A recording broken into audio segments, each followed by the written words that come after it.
గం గణపతియే నమః. హనుమాన్ లంకా దహనం. రామ రామ రామ సీత రామ రఘురామ రఘుకుల తిలక దశరథనందన రామ రఘురామ. రామ రామ రామ సీత రామ రఘురామ విశ్వామిత్ర ప్రియధన రామ రామ రఘురామ. రామ రామ రామ రామ రామ రఘురామ. రామ రామ రామ రామ రామ రఘురామ.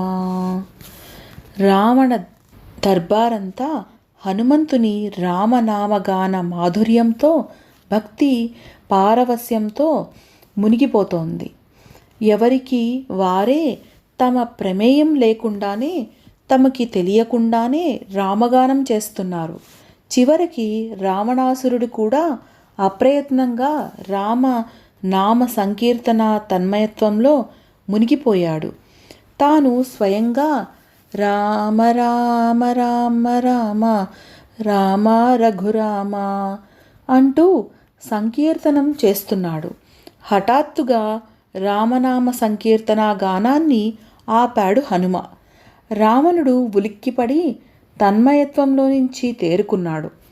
సభంతా గానామృత రసాస్వాదనలోంచి తేరుకుంటూ హనుమ వైపు చూసింది. అర్థమైందా రావణ? కొద్ది క్షణాల పాటు నిన్ను మైపరిమించిన రామనామ గానామృతాన్ని శాశ్వతం చేసుకో. మహాసాధ్వి జానకీదేవిని సగౌరవంగా శ్రీరామునికి సమర్పించి ఆ పురుషోత్తముని పాదాలు పట్టుకో, తరిస్తావు అని హితవు పలికాడు హనుమ. ఛీ ధూర్తుడా! చీత్కారం చేశాడు రావణుడు. కళ్ళల్లోంచి నిప్పులు రాలుస్తూ నీ గాన మాధుర్యానికి కాసంత పరవశించానే గాని ఆ రామనామస్మరణ చెయ్యడానికి ఈ రావణుడు భీరుడా? నీవలే వానరుడా? త్రిజగత్ శాసనకర్త ఈ రావణుడు జానకిని అప్పగించవలెనా? రాముని పాదాలు పట్టుకోవలెనా? ఆ రామబాణ ఘాతానికి తెగి నేల రాల్తాయి. పరమ పావనమైన కైలాస పర్వతాన్ని ధరించిన 10 తలలు దుమ్ములో దొర్లుతాయి పలికాడు హనుమ గంభీరంగా. ధూర్త, తెగిపడేది నా తలలు కాదు, నీ తల, ఇప్పుడే ఈ క్షణమే అని గర్జిస్తూ ఆవేశంతో కత్తి దూశాడు రావణుడు. విభీషణుడు చప్పున లేచి, అన్నా ఆగు, ఆవేశపడకు, దూతని వధించుట ధర్మం కాదు అని వారించాడు. దూత పలుకవలసిన మాటలా ఇవి? రాముడు పేరు చెప్పి నిండు సభలో దానవ సామ్రాట్ని బెదిరిస్తాడా ఈ వానరుడు? మన సేనానులైన మహోదర, మహాపార్శ్య, విరూపాక్ష, విద్యున్మాలి కన్నా శస్త్రాస్త్ర విద్యాపారంగతుడా ఆ రాముడు? వజ్రదంష్ట్ర, వజ్రకాయ, ధూమ్రాక్ష, హస్తిముఖాల కన్నా వీరుడా ఆ రాముడు? మహామంత్రి ప్రహస్తుడి కన్నా, మన సహోదరుడు కుంభకర్ణుడి కన్నా, మాయా విద్యా విశారదుడు ఇంద్రజిత్తు కన్నా, నాకన్నా బలవంతుడా ఆ రాముడు అని గర్జించాడు రావణుడు. నిజమే కానీ అన్నా, నువ్వు సర్వశాస్త్ర పారంగతుడివి, నీకు తెలియని ధర్మం లేదు. ఈ హనుమంతుడు తను రామదూతనని ప్రకటించుకున్నాడు. దూతగా వచ్చినవాడు తెచ్చిన సందేశం వినిపించాలి. అయితే ఇతడు వానరుడు, కోతి చేష్ట ఇతని సహజగుణం కనుక ఆ తప్పుకి తగిన దండన విధించి వదిలేస్తే వెళ్ళి ఇక్కడ జరిగిందంతా తన రామునితో చెప్పుకుంటాడు అని హితవు పలికాడు విభీషణుడు. హనుమ అతడి వైపు సదభిప్రాయంగా చూశాడు. ఆ నరుడి బెదిరింపులకి, ఈ వానరుడి అదిరింపులకి రావణుడు భయపడడు. కావాలనే సీతని ఎత్తుకొచ్చాను, నా కంఠంలో ప్రాణం ఉండగా సీతని విడిచిపెట్టుట కల్లా.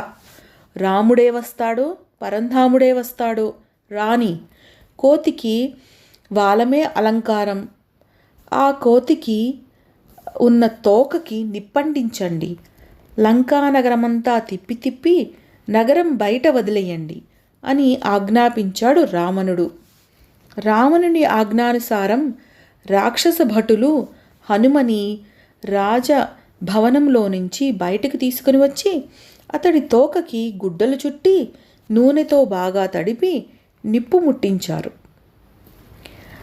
ఆపై తప్పెట్లు తాళాలు వాయిస్తూ వెకిలి చేష్టలు చేస్తూ నవ్వసాగారు. వారి కేరింతలు చూస్తుంటే హనుమకి నవ్వొచ్చింది. సీతాన్వేషణ పూర్తయింది. సీతమ్మ సందేశాన్ని ఆలకించడము అయింది. జానకీమాత చూడామణిని స్వీకరించడము అయింది. రావణ బలగాన్ని గమనించడము అయింది. ఇక మిగిలింది లంకాదహనమే. జై శ్రీరామ్ సింహనాదం చేస్తూ బంధనాలు త్రెంచుకుంటూ ఒక్కసారిగా ఆకాశంలోకి ఎగిరాడు హనుమ. మరుక్షణం తన వాలాగ్నితో ఒక్కొక్క భవనాన్ని అంటిస్తూ ఆకాశంలో పయనిస్తూ లంకానగరం చుట్టూ విహరించసాగాడు.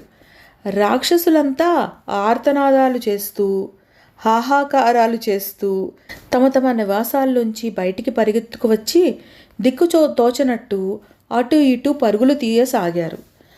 మహామంత్రి ప్రహస్తుని భవనం, మహాపార్శుని సౌధం, ఇంద్రజిత్తు కుంభకర్ణ వజ్రదంష్ట్ర వజ్రకాయ మహోదర ఎవరెవరి పేర్లు పలికి రావణుడు జబ్బులు చరుచుకున్నాడో వారందరి నివాస భవనాలు అగ్నికి ఆహుతి అయిపోతున్నాయి. సర్వ శుభ లక్షణాలతో విలసిల్లే రావణుని దివ్య సౌధానికి సైతం నిప్పు పెట్టాడు హనుమ. లంకానగరం యావత్తు భీకర భీషణ అగ్ని జ్వాలలతో దగ్ధమైపోతోంది. హాహాకారాలు ఏడుపులు పెడబుబ్బలతో లంకానగరం దద్దరిల్లిపోసాగింది. ఆ అగ్ని కార్చిచ్చులా లంకని దహించి వేస్తోంది. అదే సమయంలో